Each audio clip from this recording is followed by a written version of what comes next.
Assalamualaikum warahmatullahi wabarakatuh. Selamat malam Bapak Ibu, teman-teman. Ladies and gentlemen, it is a great pleasure to meet colleagues from all walks of life, connected by at least one reason: our belief in the importance of exchange. Exchange is crucial to our work, especially these days when we are exposed to unprecedented challenges as global communities. It is true that we are increasingly becoming more diverse as a community and more connected than ever before. However, we are much polarized in various aspects of our lives. We, on the other hand, more united, on the other hand, more hateful, and even xenophobic sometimes. Through paradox of globalizations, freedom, but with a much bigger sense of insecurity.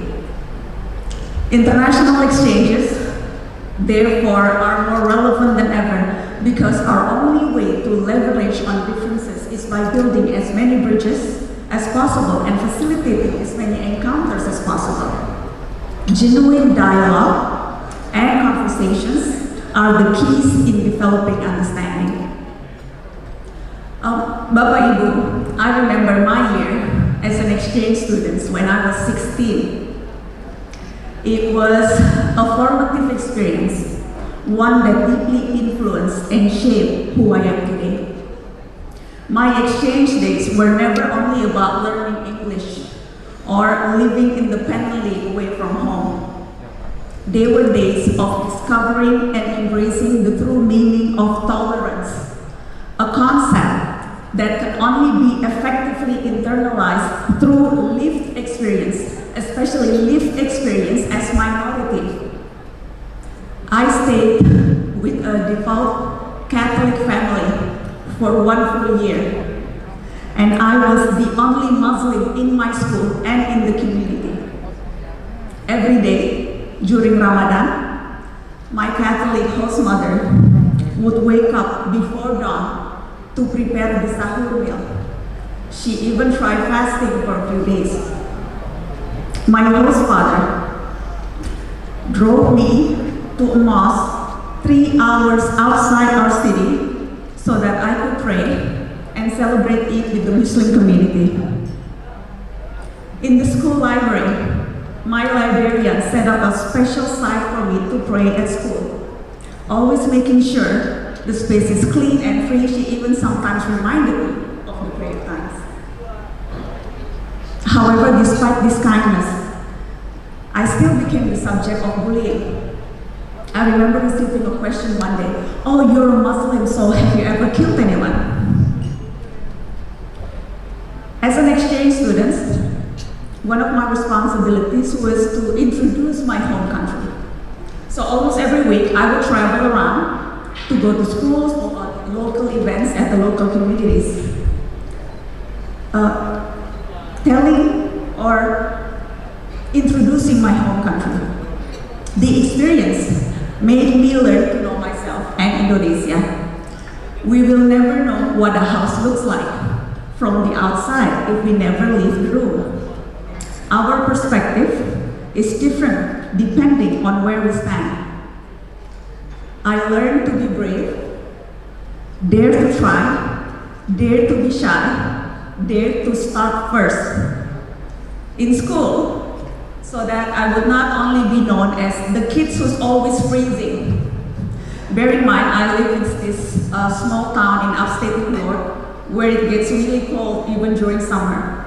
So in order for me to make a name other than Nana, the kid who's always cold all the time, I joined various activities. From drama club, marching band, even wall climbing. Yes, wall climbing. I did everything to connect to more people and to make more friends. My parents, Shihab, and my mother, Fatmawati, they always stress the importance of having friends from different backgrounds and all walks of life. Abi Quraish learned this lesson from his father, Habib Abdurrahman Shihab. Since forever, Abi's house in Makassar has always been crowded with Habib's friends from various circles, including non-Muslim. In fact, Habib's Chinese best friend, often spent the night at his house to learn Arabic. In religious rituals, Abi Quraish is also educated on the importance of being tolerant and avoid fanatism. Abi Quraish often gives this analogy. God's dishes are diverse. There is tea, there is coffee, there is milk. God gives us a variety of dishes to choose from. Allah does not ask us how much is 5 plus 5 because the answer is only 1, 10. But Allah asks 10 is how many plus how many. The answer can be 1 plus 9, 2 plus 8, 3 plus 7, and so on. Knowledge and understanding of one another. These are the values upheld by Abi Quraish as a result of Habib's upbringing. That is why a 15-year-old girl who never left home before was allowed to go to the United States to live in a foreign country for a year with a non-Muslim family, with a dog, if I may add. A decision that raised many eyebrows back at that time. And when I returned home, I learned to understand myself as changed, for the better I hope, with new views and experiences, adjusting them to the values I brought with me and believed in, and deeply influenced my career in journalism up until now. Teman-teman, I've been a journalist for 22 years, and I have been fortunate to witness events shaping the world today. The birth of a new nation state, signing of peace treaties and democratic elections. Unfortunately, I also witnessed terrorism, political turmoil, natural disaster, man-made disasters, war, conflict, corruptions, and declining democracy. Sometimes abroad, most of the time here at our home country. Fanatism and polarizations threaten our democracy, and this is our main challenge today. Polarization creates an overdose partisanship, so much so that everything we do is being seen, is being counted in political calculations. Any compliments are seen as an endorsement, and criticism are considered as political attacks. The supporters will see their leader as an idol without any flaw, while the oppositions will see him or her as demonic leader no matter what. There is no dialogue. There is only suspicions. Citizens are no longer constituents. They have turned into a fan, and democracy has become a fandom. These polarizations needs to be addressed by making sure there is a meaningful participation of the people in the government. Channels of democratic institutions must be accessible for the public. People need to be involved in the policy-making process. All that means, again, of course, dialogue, conversations, and exchange of ideas.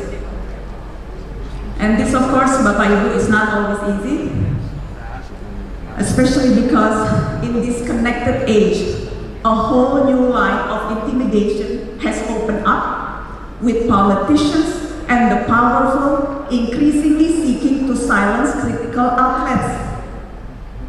Narasi, a media that I found, were hacked more than once. The latest attempt targeted no less than 32 Narasi staff and 7 former employees. According to the Indonesian Press Council, it is the biggest hack ever experienced by a national media group. The digital attack on Narasi did not stop there. It continued with the hacking of our website with a threatening message, "Be silent or die." I would like to specifically point out that women journalists are particularly impacted by online threats and attacks. According to UNESCO's discussion paper, 73% of women journalists surveyed said that they had been threatened, intimidated, and insulted online in connection with their work. And this is something that I can also attest personally. Bapak Ibu, teman-teman, ladies and gentlemen, reminiscing the days when I was an exchange student. And the message of my father and grandfather to always have tolerance and avoid fanatism. I begin to ask, is there still such a place in the current climate of democracy? Is America remain the same place, warmly and openly welcoming me when I was 16 in the face of MAGA propaganda? Will Indonesia be the same?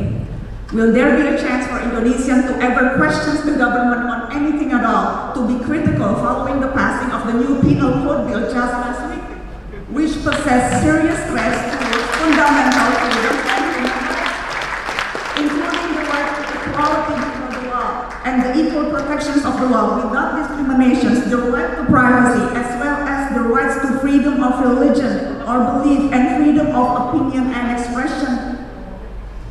Will the people ever have the power, the vote, the voice again, or will we succumb into the bitterness of polarizing propaganda, hide under our fear, and go about life as if nothing happened? Will we learn to once again engage in dialogue and conversations?